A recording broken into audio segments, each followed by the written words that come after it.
Class 7 आपकी worksheet का page number 47 करते हैं। लेक्चर 6 में एक्सरसाइज 6 में क्वेश्चन 12 है आज। अब इसको आप ऐसे करें कि आप इसको पहले पढ़ें और फिर मुझे बताएं कि क्या गिवन है, क्या फाइंड करना है। क्वेश्चन 12 ये है कि if 8 men can do a job in 12 days, अगर 8 आदमी एक काम 12 दिन में कर रहे हैं, how long will 24 men take to complete it. तो 24 men उस काम को कितनी देर में कंप्लीट करेंगे, यानी कितने डेज में कंप्लीट करेंगे। गुड, तो डेज पूछा जा रहा है ना। yes. तो अब जो पूछा जा रहा है हमने अंडरलाइन किया है डेज, और इधर हाउ लॉन्ग को हमने अंडरलाइन किया है। और गिवन क्या क्या चीज है? गिवन है 8 men और 24 men। गुड, तो इसको 8 men को 1 और 24 men को 2। सारे क्वेश्चंस इसी तरह हम पहले 4 निशान लगाते आए हैं, ये लग जाते हैं तो फिर हमें नीचे स्टेटमेंट लिखनी इजी हो जाती है। 12 days भी गिवन है। 12 days गिवन है ना, इसमें एक ही गिवन होगा ना, एक पूछा गया है। yes. ये दिया गया। आप क्या करेंगे, ये करने के बाद भी आप मुझे बताएं कि ये कैसे हमने लिखा। हमने लेट किया, जो चीज हमने फाइंड करनी थी, डेज फाइंड करने थे, हमने लेट कर लिए days. Let the required days be x. तो रिक्वायर्ड का लफ्ज हम यूज कर लेते हैं सारे क्वेश्चंस में। कोई ऐसे आएंगे जिसमें रिक्वायर्ड के अलावा कोई और यूज करेंगे, ज्यादातर ये यूज हो जाता है हमारा। अच्छा, तो हमने इसको डेज को ही पहला हेडिंग बना लिया और दूसरा हेडिंग मैन हमने बनाया, क्योंकि ये देखिए यहां भी मैन, यहां भी मैन, बाकी जो 2 गिवन है उसमें मैन। तो 2 हेडिंग जब हमारे बन जाते हैं तो फिर हम इसके नीचे ये 12 लिख दिया, ये हाउ लॉन्ग जो है इसके नीचे हमने एक्स लिख दिया, और मैन के नीचे ये देखें पहला वाला हेडिंग यहां पर और दूसरा 24 मैन इसके नीचे। तो ये जब आप लिख लें तो फिर मुझे रूटीन के मुताबिक मुझे बताएं ना जरा कि फिर हम क्या करते होते हैं। फिर हम वेरिएशन चेक करते हैं। यही खास बात होती है क्वेश्चन के अंदर कि वेरिएशन सही चेक करें। अब वेरिएशन जरा बताएं इसकी कैसे चेक करेंगे। अब आप खुद ही बताएं अपने माइंड पर कैसे क्वेश्चन करेंगे, फिर जरा रुकेंगे, माइंड को सोचने देंगे, फिर उसका आंसर देंगे। अब आप अपने माइंड पे क्वेश्चन करें। हम ये देख रहे हैं कि मैन बाद में मोर है, यानी पहले 8 थे, अब 24 हो गए। यस, अब 24 हो गए। तो मैन आर मोर है। मैन आर मोर, तो फिर काम को कंप्लीट करने के लिए डेज मोर लगेंगे या लेस। सोचें आप, अगर ज्यादा लोग काम कर रहे हैं तो काम कम डेज में कंप्लीट हो जाएगा। अच्छा, तो इसका मतलब है मोर के मुकाबले में मोर नहीं आया, बल्कि लेस आया। बल्कि लेस आया। तो यानी ये आया ना कि फिर मैन एट जॉब और मोर, अगर काम पर आदमी ज्यादा लगा दिए हैं, so the completion days would be less. तो फिर कंप्लीशन डेज लेस होंगे, वो थोड़े ही फिर दिनों में कर लेंगे। तो यहां हमने लिखा लेस। तो मोर के आंसर ने, मोर के जवाब में ये हमारे माइंड ने लेस आंसर दिया फर्स्ट टाइम। पहले जितने क्वेश्चन किए तो मोर के मुकाबले में मोर ही आंसर हमें मिलता रहा। हमें ये कंसेप्ट क्लियर नहीं हो रहा था कि लेस कब आएगा। तो अब आपका आ गया ना लेस, यानी खुद ही सोच लिया कि देखें जी उस काम के ऊपर, एक काम है उसके ऊपर पहले 8 लोग लगे हुए थे, काम कर रहे थे, अब 24 लग गए हैं, ज्यादा लोग लग गए हैं, तो अब वो थोड़े दिनों में उसको कंप्लीट कर लेंगे। तो जब ज्यादा लोग लगा दिए हैं तो कंप्लीशन डेज हो जाएंगे कम। तो ये बात सारी हमने खुद सोचनी होती है, और फिर हमने अपने जहन में पहले उर्दू में आप कर लें इसी तरह सॉल्व उसको, या इंग्लिश में ही कर लें। इंग्लिश में भी यही तो बन रहा है ना कि if man at job are more, अगर काम पर आदमी ज्यादा लगा दिए गए हैं, so the completion days would be less. तो फिर कंप्लीशन डेज थोड़े होंगे, वो थोड़े दिनों में कर लेंगे, जल्दी कर लेंगे। अब हम फाइंड करते हैं आगे कि अच्छा फिर वो किस तरह थोड़े दिनों में करेंगे। अब कैसे सॉल्व करते हैं, क्योंकि अब इसका ये वेरिएशन फिर क्या बना जी? वेरिएशन फिर इनवर्स वेरिएशन। गुड, फिर पहले हर क्वेश्चन में डायरेक्ट वेरिएशन बनता रहा, क्योंकि यहां भी मोर का लफ्ज आता था, यहां भी मोर का लफ्ज आ जाता था। अब हमने इसके लिए फर्स्ट टाइम ये किया कि अब ये इनवर्स वेरिएशन है, अब इसको ऊपर नहीं करना, अब ये ख्याल करना एरो का साइन नीचे को, ये देखिए ऊपर से एरो नीचे को आ रहा है, इधर को ये ऐसे लगाना है, ये सोचकर कि ये इनवर्स वेरिएशन है, और इसी एरो के नीचे मैं इनवर्स लिख रहा हूं ताकि ये पता चले कि इनवर्स इसलिए लिखा है कि ये मोर के मुकाबले में लेस आंसर है। ठीक है, इनवर्स वेरिएशन, इनवर्स वेरिएशन हमने यहां लिख लिया, ठीक हो गया। तो इनवर्स वेरिएशन है तो इसलिए एरो का साइन नीचे की साइड पर है। तो एरो का साइन नीचे करने से देखना पूरा क्वेश्चन ही चेंज हो जाता है। अगर हम गलती से यहाँ एरो ऊपर कर दें या वेरिएशन हम गलत लिख लें, आती है इनवर्स और हम सोच लें ये डायरेक्ट वेरिएशन है तो क्वेश्चन यहाँ आगे कैलकुलेशन सारी रॉन्ग हो जाएगी। इसीलिए इस पर मैं ज्यादा जोर दे रहा हूँ। अच्छा, अब ये जब लिख लिया तो ये आप देखें, अब 12/x लिखेंगे या x/12 लिखेंगे? x/12, क्योंकि एरो ऊपर को जो है तो यहाँ लिखना हमने x/12, फिर क्या साइन लिखना है? इज इक्वल टू, ठीक है। ये साइन लिखने के बाद अब ये क्या मैं 24/8 लिख लूं? नो, अब लिखेंगे 8/24। एरो नीचे यही तो बता रहा है कि 28 से शुरुआत करना है, 8/24। अगर गलती से जैसे पहले हम नीचे वाले को ऊपर लिखते थे तो 24 ऊपर लिखा गया और 8 नीचे लिखा गया तो नीचे सारा क्वेश्चन रॉन्ग हो जाएगा। तो ये हमारे पास जब आ जाता है इक्वेशन, इसको हम कहते हैं, ठीक है। तो अब इसके लिए, इसको इक्वेशन को सॉल्व करने के लिए क्या रूल या मेथड हम यूज करते हैं? Cross product method. Good, cross product method. तो एक्स की साइड पर हमने एरो को लगाना होता है। यहां से हम ये एक्स की साइड को ये एरो लगाते हैं। जब ये एक्स की साइड पे लगाते हैं तो ये जाहिर है दूसरी साइड पे लगाएंगे। तो ये अब 12 जो है ये 8 की साइड पे ये इशारा दे रहा है तो ये क्रॉस बन गया। तो क्रॉस प्रोडक्ट रूल या हम लिख रहे हैं तो ये इधर लिख भी देते हैं, क्रॉस प्रोडक्ट रूल।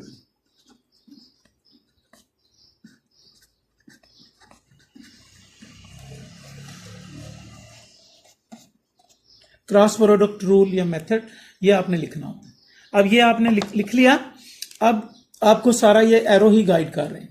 अच्छा, तो ये एरो क्या हमें गाइड कर रहा है कि 24x से मल्टीप्लाई होके 24x हो जाए। गुड, तो यहाँ हमने लिख दिया 24x और ये इक्वल का साइन यहाँ लिख लिया। फिर ये एरो क्या गाइड कर रहा है कि 12 मल्टीप्लाई बाय 8 करेंगे। 12 मल्टीप्लाई 8, देखो ना खुद गाइड करता है ना हमें। क्रॉस प्रोडक्ट रूल जो है ये आ जाएगा। अच्छा, अब इक्वल का साइन मैंने लिख दिया है तो अब मुझे बताते जाए मैं क्या लिखूं। यहाँ क्या लिखूं? x लिख देंगे और अच्छा। x के साथ जो मल्टीप्लाई हो रहा था वो इक्वेशन की दूसरी साइड पे जाके डिवाइड कर देंगे। 24। यस, 24। लेकिन इस ओवर के ऊपर क्या लिखना है? ओवर के ऊपर 12 मल्टीप्लाई बाय 8 ही लिखेंगे। ये 12 मल्टीप्लाई 8 और ये x के साथ जो 24 है इसको इनके नीचे लिखेंगे। ऐसे ही सब क्वेश्चंस में करते हैं ना। अब ये कर लिया और यहां हमने x नीचे लिख लेते हैं, इक्वल का साइन भी डाल लेते हैं। लेकिन इसको अब क्या करना होता है? सिंप्लीफाई। तो इसको सिंप्लीफाई करके हम लिख लेते हैं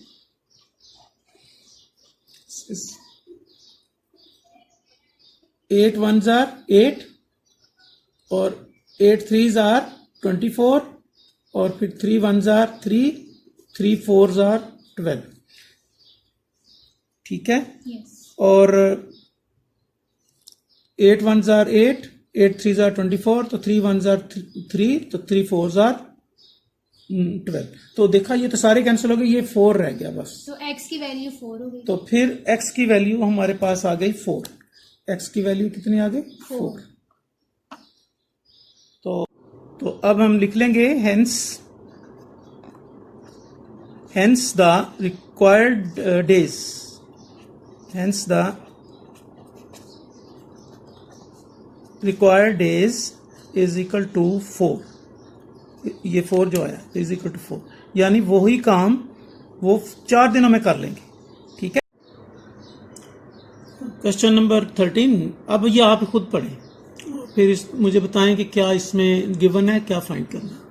क्वेश्चन नंबर 13 है कि if 6 men can do a piece of work in 20 days, अगर 6 आदमी एक काम 20 डेज में कंप्लीट कर सकते हैं, how many extra man should be engage to do the job in 15 days.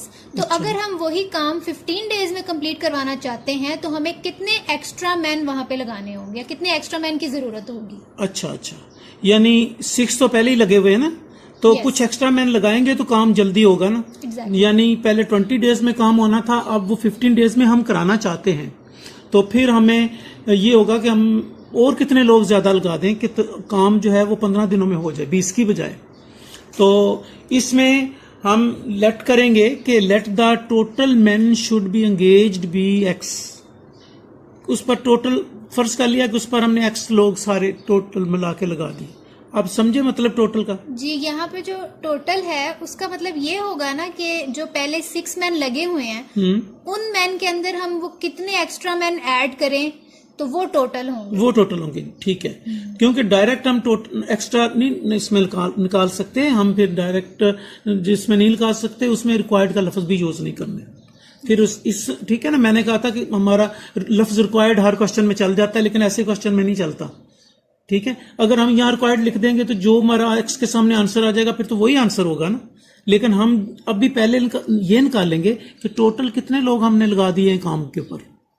तो फिर 6 तो पहले ही लगे हुए थे, उन लोगों में से जो टोटल लगा दिए हैं 6 माइनस कर लेंगे तो फिर जो बाकी आएंगे ना वो हमारे एक्स्ट्रा मैन होंगे। ओके। अच्छा, अब इसी को हमने पहला हेडिंग बना लिया मैन, तो दूसरा हेडिंग बन गया डेज। तो यहां से मैन कितने हैं 6 और फाइंड करने हैं तो एक्स, तो एक्स लिख दिया। अब 6 मैन कितने डेज में काम कंप्लीट करते हैं 20 डेज में। और जो अब एक्स हैं वो फिर कितने में कराना हम चाहते हैं 15 डेज में। ये हमने लिख लिया। अब क्या पता करना है इसका? अब वेरिएशन चेक करना। वेरिएशन के लिए क्वेश्चन करें अपने ज़हन पे। अगर हम चाहते हैं कि पहले से लेस डेज में वर्क कंप्लीट हो तो अच्छा, हमें मैन मोर लगाने पड़ेंगे। अच्छा, डेज अगर लेस हैं तो मैन हमें मोर लगाने पड़ेंगे। तो लेस के मुकाबले में मोर आया ना, ठीक है। तो इसका मतलब है फिर ये क्या वेरिएशन बनी? फिर ये इनवर्स वेरिएशन बनी। गुड, ये फिर डायरेक्ट वेरिएशन नहीं बनी।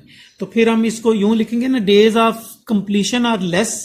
ये कंप्लीशन डेज लेस हैं, पहले 20 थे अब 15 है, लेस हैं। So the man should be engaged more. तो अब यहां पर हम वर्ड लिखेंगे मोर।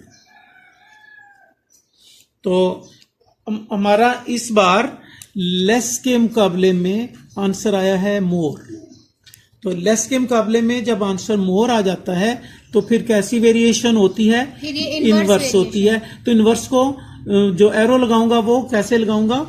वो ऊपर से नीचे आएगा। अच्छा, यानी इस साइड से शुरू करके नीचे की जानब को, यहाँ इस साइड को, ठीक है, ये मैं लगाऊंगा। तो यानी जब इनवर्स वेरिएशन होती है तो वो नीचे को एरो लगाते हैं। तो हमने यहाँ लिख लिया इनवर्स वेरिएशन। अगर यहाँ लेस आता तो भी ये डायरेक्ट वेरिएशन होती। यस। अगर मोर आता यानी सेम आते तो भी डायरेक्ट वेरिएशन होती, लेकिन डिफरेंट पे ये इनवर्स होती है। बिल्कुल बिल्कुल, क्योंकि अगर लेस के मुकाबले में यहाँ आंसर हमारा माइंड लेस दे रहा है तो एक जैसे दे रहा है ना, तो वो भी डायरेक्ट वेरिएशन होती है। मोर के मुकाबले में अगर मोर आंसर आ रहा है वो भी डायरेक्ट वेरिएशन होती है। लेकिन अपोजिट हो तो फिर इनवर्स होती है। इनवर्स का मतलब ही अपोजिट है ना। तो ये लेस और मोर, इसी वजह से हमने लिखा इनवर्स वेरिएशन। तो इनवर्स वेरिएशन जब लिखा भी है और एरो भी उसका नीचे को लगा लिया है, तो अब इसके अकॉर्डिंग अब आपने ही मुझे लिखवाना है। ये क्वेश्चन अगर आप करा लें तो इसका मतलब है पिछले क्वेश्चन आपकी समझ में आ गए जी। तो ये लिखाएं मुझे, लिखेंगे x ओवर 6। ठीक है, ये हमने लिख लिया x ओवर 6 और फिर साइन यहाँ पर इक्वल, ठीक है। फिर 20 ओवर 15। यस, ये एरो बता रहा है ना मैं, यस, कि यहाँ से शुरू करें 20 से, 15 ओवर 20 ना लिख लें। गुड, तो अब यहाँ पर आया 20 ओवर 15। अच्छा, अब जब ये लिख लेते हैं तो आपको याद है फिर क्या करते होते हैं? यस, अब क्रॉस प्रोडक्ट मेथड यूज करते हैं। तो वो क्या मैं x से इधर को करूं या इस x की तरफ? 15 से x की तरफ। अच्छा, 15 से x की जानब, या ये, और फिर 6 से 20 की तरफ। 20, ये क्रॉस बन गया। तो इसको, इस रूल का नाम भी लिख लें, क्रॉस प्रोडक्ट रूल। इसके सामने आप लिख सकते हैं क्रॉस प्रोडक्ट रूल। तो क्रॉस प्रोडक्ट रूल लिख भी लिया और ये एरो भी लगा लिए।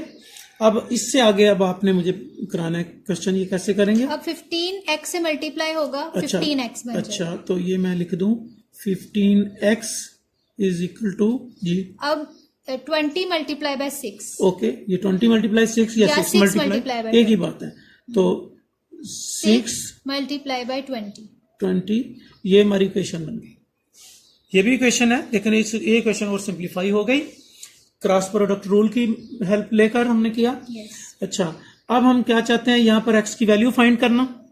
तो x की वैल्यू फाइंड करने के लिए x को मैंने लिख लिया, इक्वल को लिख लिया। अब 6 मल्टीप्लाई बाय 20 लिखेंगे, ये भी लिख लेंगे 6 मल्टीप्लाई 20, और x के साथ जो 15 था वो मैं यहाँ नहीं लिखा, वो तो इधर आके डिवाइड हो जाएगा। डिवाइड हो जाएगा, डिवाइड का मतलब ओवर के नीचे चला, ओवर के नीचे चला जाएगा, तो यहाँ आ जाएगा 15। ठीक है, अब ये जब आ जाएगा तो फिर इसको सिंप्लीफाई करना है। सिंप्लीफाई करना है तो कोई भी टेबल पढ़ सकते हैं, 5 का पढ़ सकते हैं, पहले 3 का इधर पढ़ सकते हैं, 5 का पढ़ेंगे तो 5 4s are 20 और 5 3s are 15। अब 3 का 6 पे चला जाता है, तो 3 1s are 3 और 3 2s are 6। तो इस तरह से हमने इसको सिंप्लीफाई किया, तो फिर हमारे पास x की वैल्यू आ गई है ये 2 और 4 2s are 8, तो 4 2s are 8, ये हमारी x वैल्यू है। अगर हमने यहाँ लिखा होता है ना रिक्वायर्ड वैल्यू इज x, तो फिर तो 8 ही आंसर हमारा होता ना, तो हमने ये नहीं लिखा था, हमने इसको लिखा था कि let the total man should be engaged. तो x है टोटल मैन, तो ये टोटल मैन का मतलब है 6 तो हमारे पास पहले ही थे ना, तो अब हमने काम पे कितने एंगेज किए हुए हैं, 8, तो एक्स्ट्रा पर कितने किया हमने, इसमें से 6 को माइनस करेंगे, 8 में से 6 को माइनस करेंगे तब हमें एक्स्ट्रा मैन आएंगे, तो 8 माइनस 6 इज 2, टोटल मैन आए 2, 8 माइनस 6 इज 2। तो ये अब तो हम यहाँ लिख सकते हैं ना कि मैन ऑलरेडी एट वर्क। ठीक है, तो ये यहाँ पे पहले हम लिख लेते हैं, मैन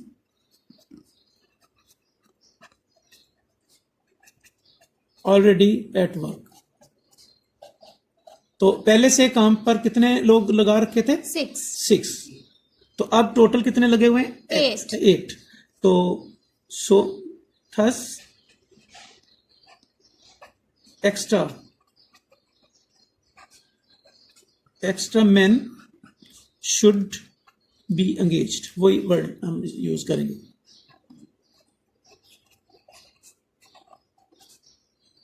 शुड बी एंगेज्ड